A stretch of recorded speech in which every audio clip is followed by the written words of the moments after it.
Good afternoon, everyone, and a very warm welcome.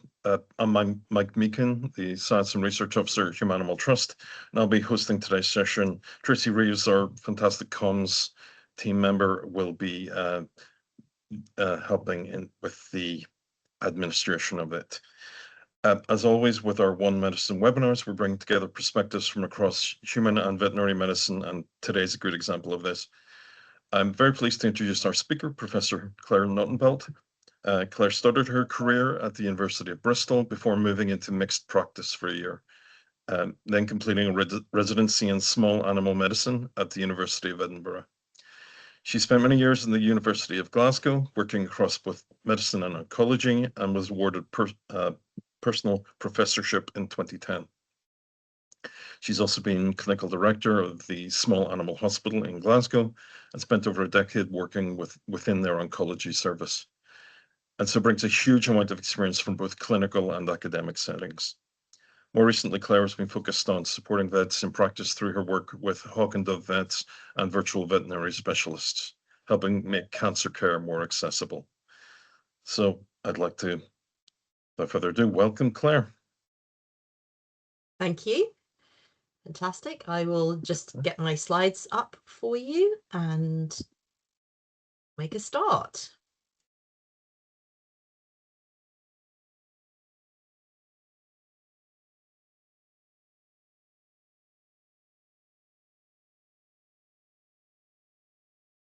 Yeah. Oh, you're on mute, I'm afraid. There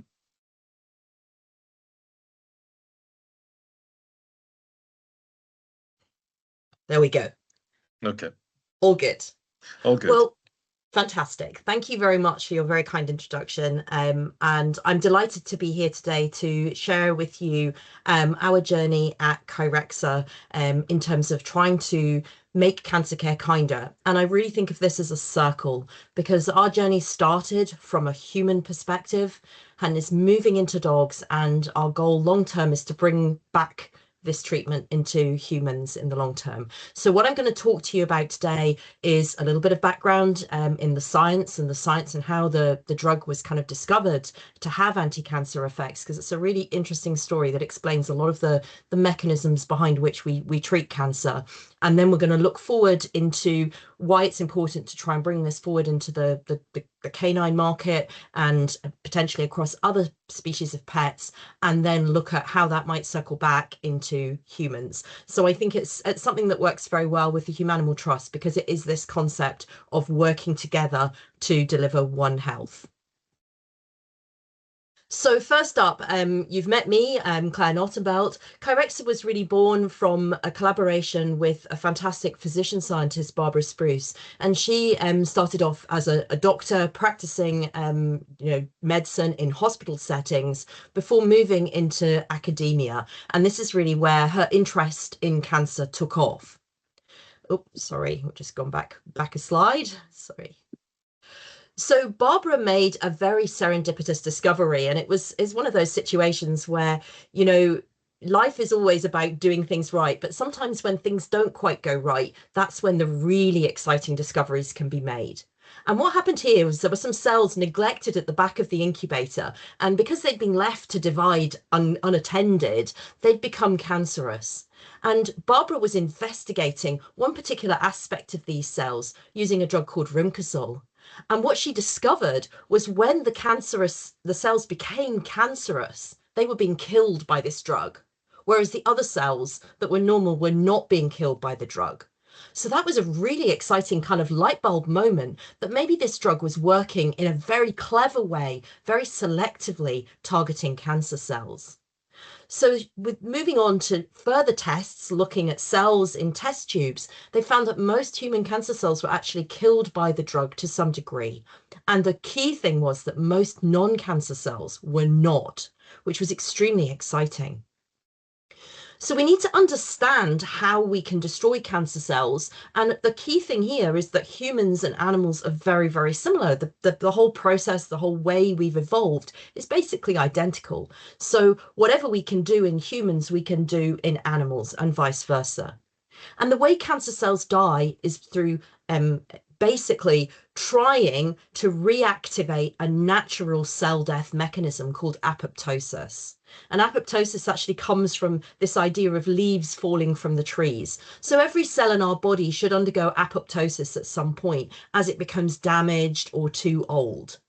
And that ensures that everything in the body is in the right place, it's cooperating, and it's destroyed when they start to become dangerous. So in our bodies at any moment, we are all have some cancerous cells or potentially cancerous cells circulating about, but normally the body will take them out and destroy them.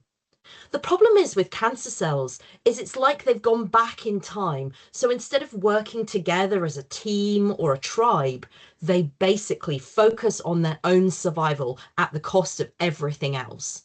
And this means that instead of self-destructing when they become problematic, they just grow and spread and resist treatment. So this means we have uncontrollable growth. But the key thing is they haven't actually lost that capacity to kind of switch themselves off and destroy themselves. It's there, sort of hiding away, but it's being bypassed or jammed. And they're evading the body's normal immune response that would normally take them out for that reason. So how does Rimcosol work? Well, basically, Rimcosol sounds an alarm. It's saying, hang on a minute, we've got cells here that are not behaving as they should. They're not team players anymore. And so it forces them to be killed. So it's basically saying, come on, immune system, re-recognize these cells and take them out. It also has actions on the blood vessels feeding into the tumor and the immune system. And there's a lot of complex mechanisms like here. Some of you may be scientists and may understand these mechanisms. Some of you may not.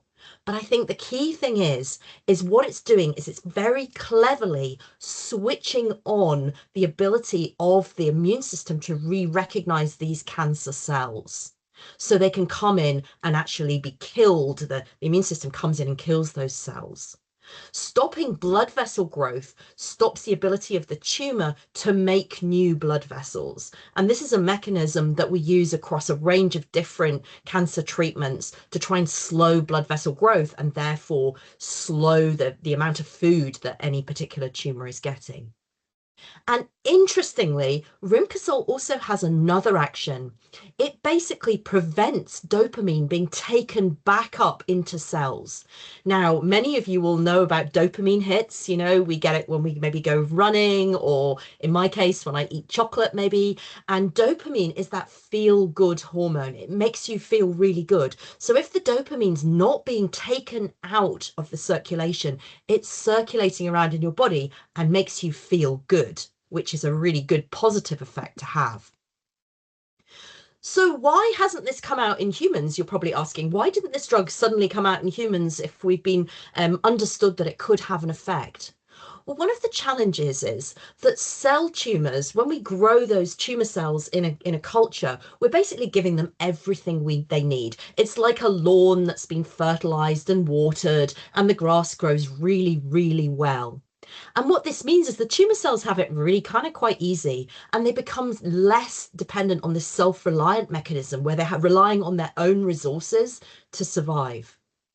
The problem is that Rimcosol needs those tumor cells to be much more realistic. And in fact, the natural environment where tumor cells grow is a bit more like growing in a desert. They have to really fight to survive. So what we found is when we're looking at the cells in culture, we needed quite high concentrations of the drug in order to kill the cells. But actually, if you put them into a natural environment where they're really kind of having to work quite hard to survive and be very self-reliant, that's when we can get much better kills happening. So it allows us to use much lower levels and much safer levels of the drug. And that's really been another light bulb moment in this journey. We also want to avoid side effects. You know, many of you will know people who've gone through human cancer treatment and will be aware of the side effects that are associated with that. And this happens because cancer cells basically target, the cancer drugs rather, basically target any rapidly dividing cell within the body. and they cause them to be destroyed. So that is non-selective. It's going to damage our hair follicles, which is what leads to the hair loss that we see in humans. Incidentally, we don't see very much hair loss in dogs because they have phases of growth. With humans, we're constantly growing our hair, whereas dogs and cats have phases of growth. So they're not destroying all the hair follicles at the same moment in time. It can also damage the bone marrow, which can affect the blood counts. It damages the gut lining, which what leads to the nausea, the diarrhea, maybe the vomiting even. And it can also damage reproductive cells, which for humans can be a big issue if you have cancer before you've had children. These tissues do recover from that treatment because the normal cells can repair themselves better, but there's still that ongoing damage. And that's why when we treat cancer, we treat in cycles so that you've got time for the normal tissues to repair.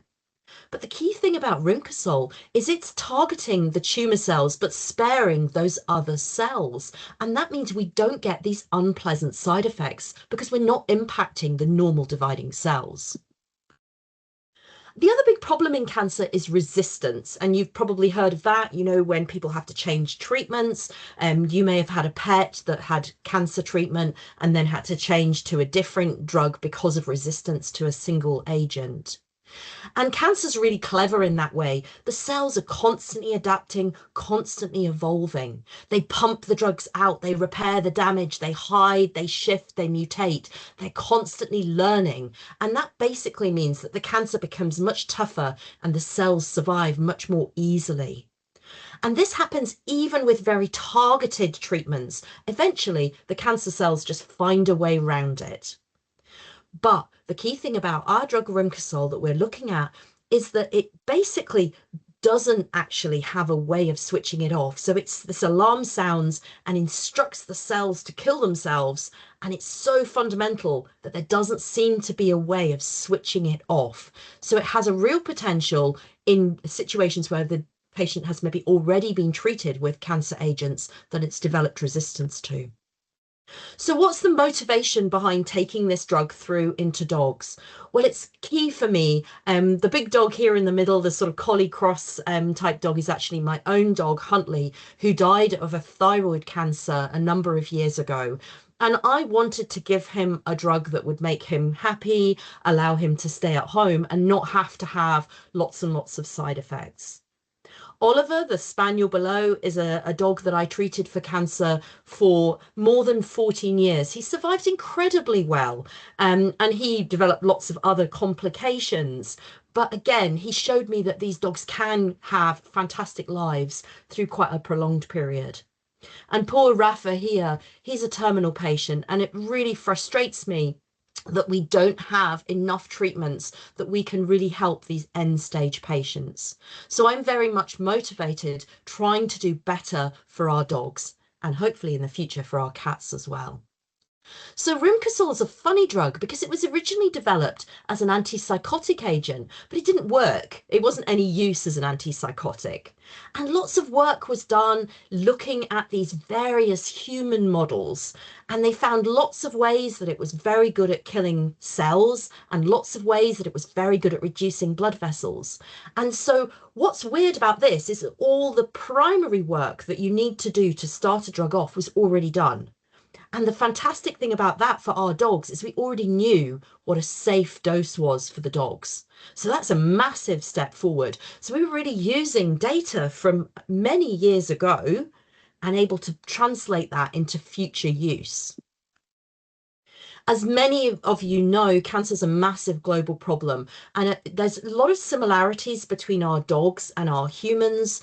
1 in 2 of us will get cancer in the human world, and at least 1 in 3 dogs will get cancer. So it's a huge problem, but we actually have very similar cancers and we get very similar treatments. The difference is that because dogs can't consent, our doses are much smaller, and because they don't control maybe what they do, they're licking people, they're obviously going to the toilet, not in a toilet but in the garden. There are toxic byproducts excreted in the urine, feces and saliva of humans and dogs on cancer treatment, and that's a problem if you like your dog to lick your face or get close to you. So the mirror is, and the parallels between these two sides is absolutely enormous. And we know that we can gain benefits from identifying drugs in animals that we can take across to humans. And we can also do the opposite. So we have drugs in humans that we take across to animals. And the majority of our patients in the dog world are treated with human drugs. These are not licensed for dogs. They're drugs that have been used in humans for many, many years.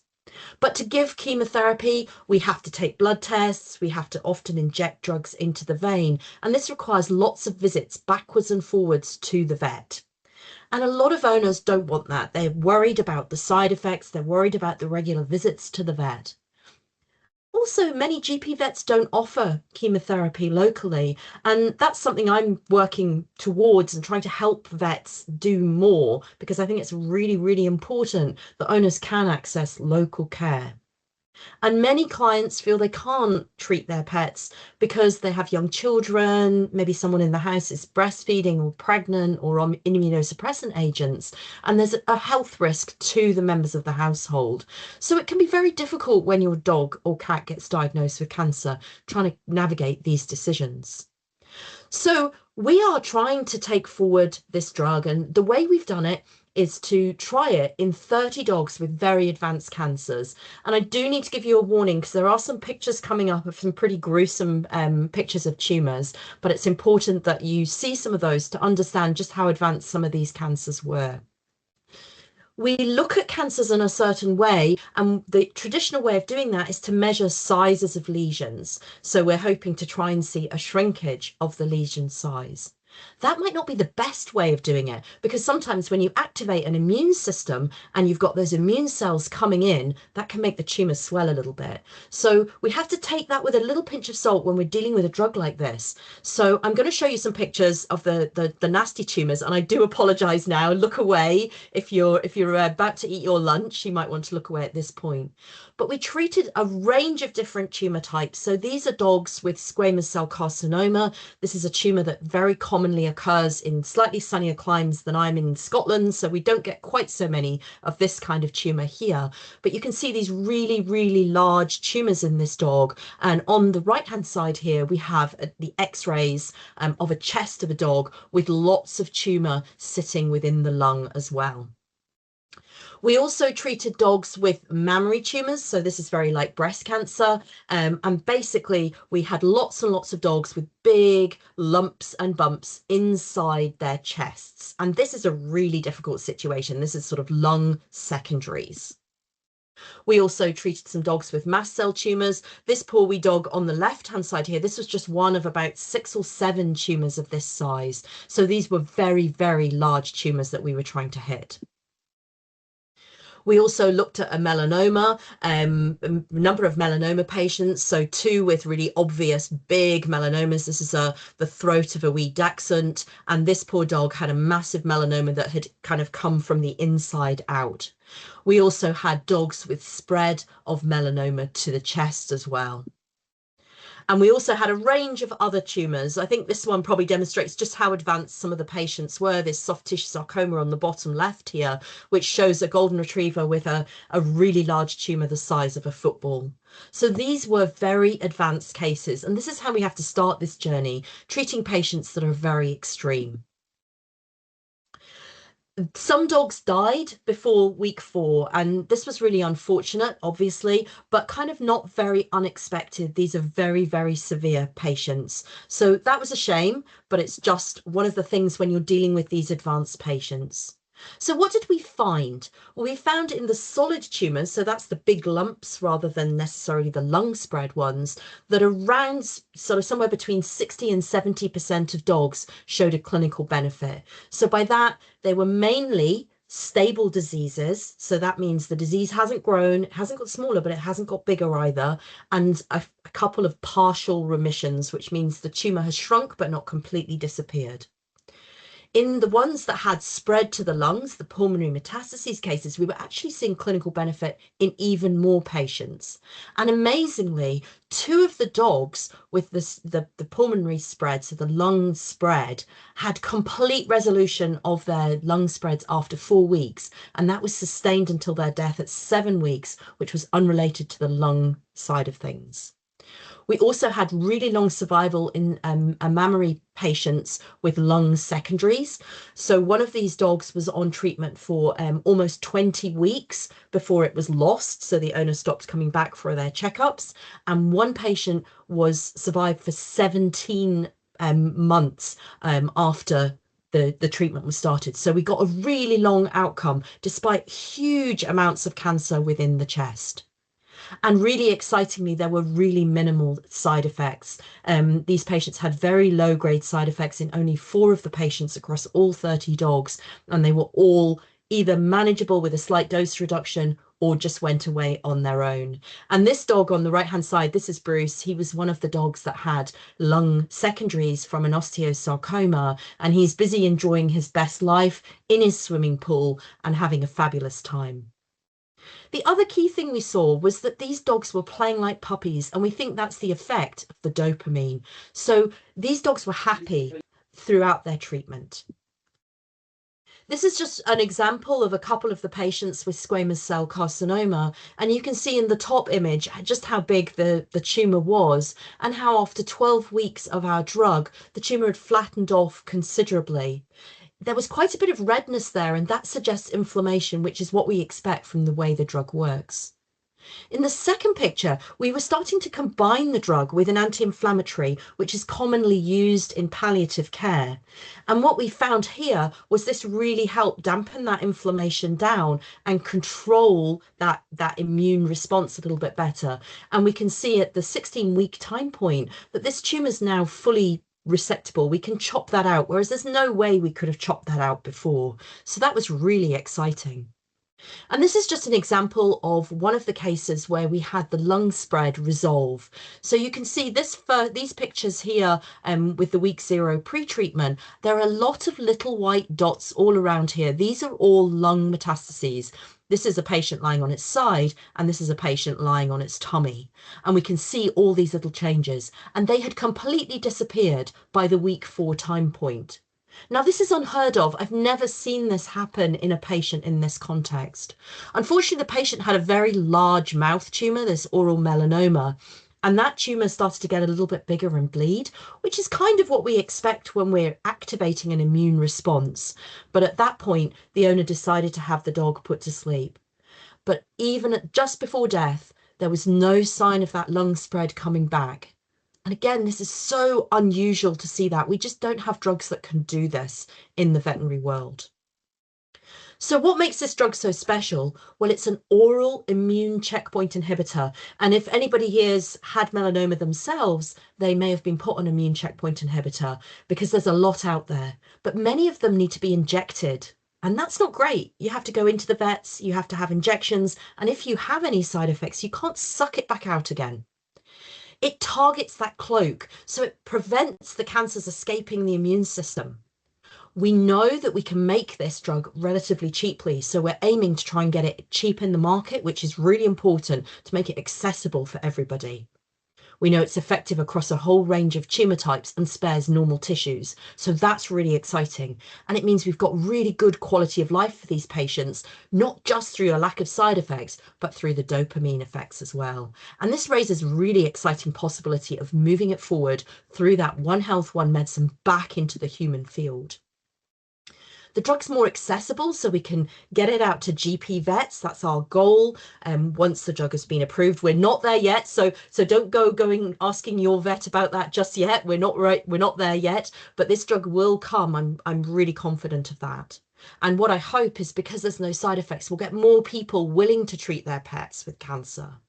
And because the quality of life is going to determine how long your dog or cat lives, giving them good quality of life, even at the end, will extend their outcome survivals, whatever it does to the cancer, it's going to make them feel happy, but we also know it should slow the cancer and maybe in earlier cases actually reverse some of those changes.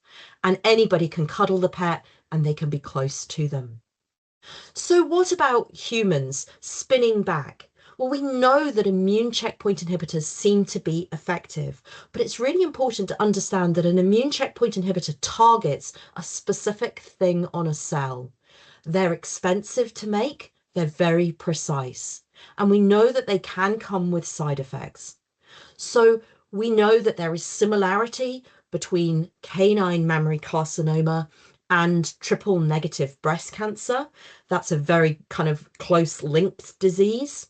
We know that oral melanoma in dogs and humans is very similar. And unfortunately, in oral melanoma in humans, there is very little out there because the majority of melanomas are on your skin, which you'll have heard about from sunburn, skin tumors. The reality is that oral melanoma is kind of the forgotten cousin. So if you do get an oral melanoma, there's very little stuff done in humans that really has identified anything good for oral melanoma. And this drug is looking to have positive effects in oral melanoma. Squamous cell carcinoma, which is those nasty kind of red lesions that you saw on the foot and on the bellies of these dogs, are actually very similar in dogs to head and neck carcinoma. Both of them are difficult to treat. They are very difficult to target with traditional treatments. The challenge, of course, is that the pathway for human drugs is much longer and much more costly than it is in dogs. So whilst many drugs have taken this path, we really need to get into the dog world first and then move into the humans. Now, people often, I've had situations where owners have come to me and said, I have been using this drug and it's, it was an anti-inflammatory drug in the particular setting that I'm thinking of, and it's been life-changing for me. And I remember a client coming in and saying, I want this drug because it's been so life-changing for me. What drug is it? And they showed me the drug that they were on. And I was really happy to be able to say, your dog's been on that drug for the last 3 years. And they were really blown away by that. They were like, how did that happen? How has it come out into dogs first rather than coming out into humans first? And it's one of the big wins, I guess, in life is that because these dogs can get the drug first and then we can see how they respond, we can then spin that back into humans. Because actually, dogs and humans are very, very similar. The kinds of cancers they have, the way they respond to medications, all of these paths are actually quite similar between the two things. And the dogs live in our environment. They experience the same risk factors. They eat similar food. They breathe the same air. They're walking in the same situation. So all of the things that we know increases cancer in humans probably also increases cancer in dogs. They just have a bit shorter lifespan than us, so we see it more often. We're maybe running through, multiple dogs and seeing that time and time again. And whilst having a dog with cancer is truly heartbreaking, we are making progress and we now have something that can help these dogs feel better at either towards the end of their life or at early stages of cancer. The path forward isn't easy and it isn't cheap. There's no doubt about that. We have to go through a lot of hurdles to get a drug licensed in dogs, and we're making that pathway steps, taking a step at a time and moving through that pathway. And if you guys want to be involved in that pathway or hear more about it from me, then please do reach out. And fingers crossed, my latest dog is 8 months old, and I'm optimistic that we will have this drug available by the time he reaches an age where he's likely to get cancer, which is usually around anything from 8 years up. We may have a drug that we can sell in certain parts of the world a little bit earlier. So it's not going to be one for now, unfortunately, but we'll keep driving this forward and hopefully all these future dogs will have an option. We know we can also move this into cats as well in the future. So they're not the lost forgotten species here. We are going to remember our little feline friends as well, and make sure that they're not left behind on this journey. Thank you. Thank you very much. That was absolutely fascinating. Anybody who has any questions, please either raise your hand virtually or put something in the chat if you're more comfortable. But that was phenomenal. Thank you. No questions. I'll ask a quick one, which I think you've kind of covered or have covered. What do you see as the biggest stumbling block in that translational, moving from one side to the other? I think the biggest stumbling block is often actually simple errors. I mean, this drug should have been out by now for cancer, frankly. There was such interest in it in the early 2000s, and it just kind of fell off the radar. And I think the big errors are where you're not thinking about how these drugs can work. Okay, so that's step one, is how can these drugs work? And thinking outside the box thinking rather than just constant linear thinking. You need to step outside the box. The next big hurdle is cash. There's no doubt about it. It's expensive to bring a drug to market formally. And for our veterinary patients, that's been a hurdle for so many drugs. We touched on the fact that the majority of anti-cancer drugs that are used in our vet patients just now are human products that we've crossed over. To get a drug licensed is horrifically expensive. So once a drug is licensed, it becomes expensive. And so then you can't use it. So there's a really good example of this, a drug called L-asparaginase, which we've used for many years in dogs to treat lymphoma, was recently licensed to be used in humans. So it now becomes a human licensed product. And the price of the product to us to buy went up by tenfold at that point. So a drug that I would normally have said would cost maybe an owner maybe £100, maybe £150 to administer, is now costing over £1,000 to administer. So I can't use that. There's very few people who can afford that. So it's that balance of how do you find a drug, do all the steps to get it to where it needs to be, but keep the cost low. That's the difficulty, because without low cost, nobody can afford it. And I'm a real believer that everybody should be able to afford their veterinary care. There's tons we can do. We don't always have to do it. But the key thing is, how do we keep the price affordable while still being able to develop these drugs and take them forward? Yeah. Yeah, that's disgraceful.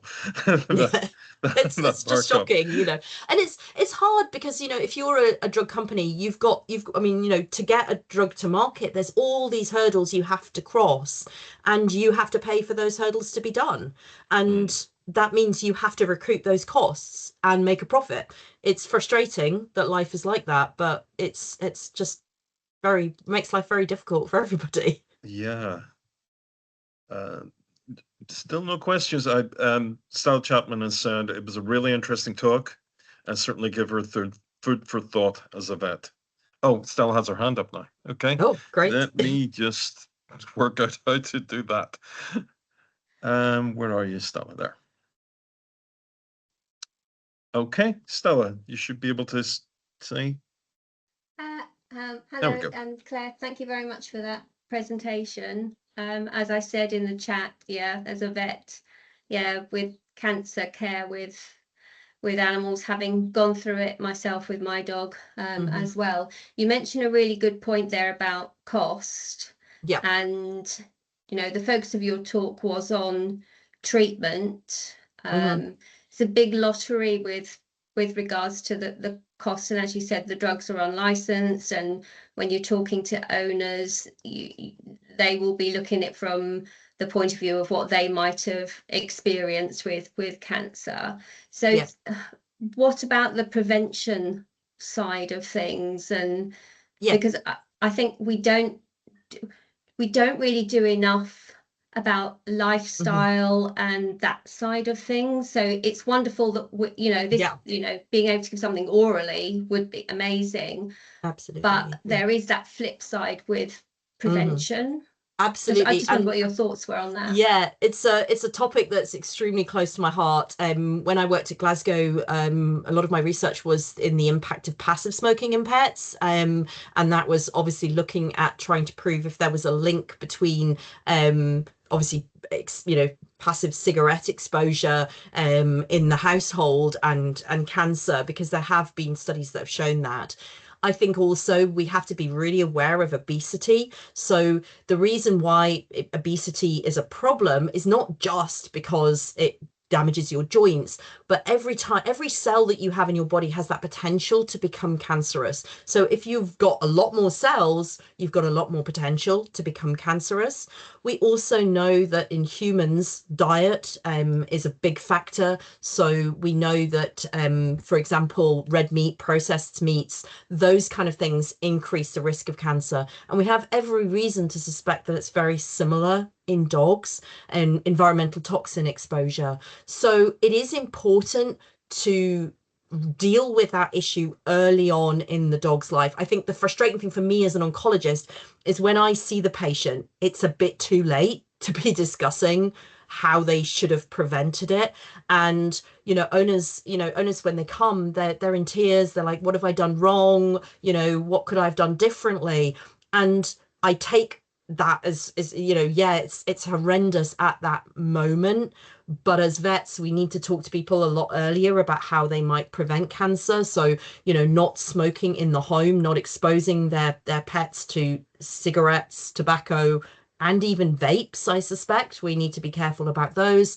Thinking about the toxins that you expose your pet to, maybe thinking about moving towards more plant-based feeding rather than just meat feeding, and trying to avoid any of these processed foods, and thinking about the level of toxins that we're exposed to. Unfortunately, dogs are quite genetically precise if you look at different breeds. So there is a genetic component, unfortunately, to many dog breed cancers. And so that really you can't really factor in for that. So a lot of the squash nosed dogs, they're more prone to, say, mast cell tumors. Golden retrievers more prone to mast cell tumors, whereas your German shepherd is more prone to hemangiosarcoma of the spleen. So you've got that genetic tendency, which we don't have quite so clearly mapped out in humans. We have some of it with some of the early breast cancers and so forth, but we need to bear that in mind, and maybe be a little bit more proactive about hunting for those tumors.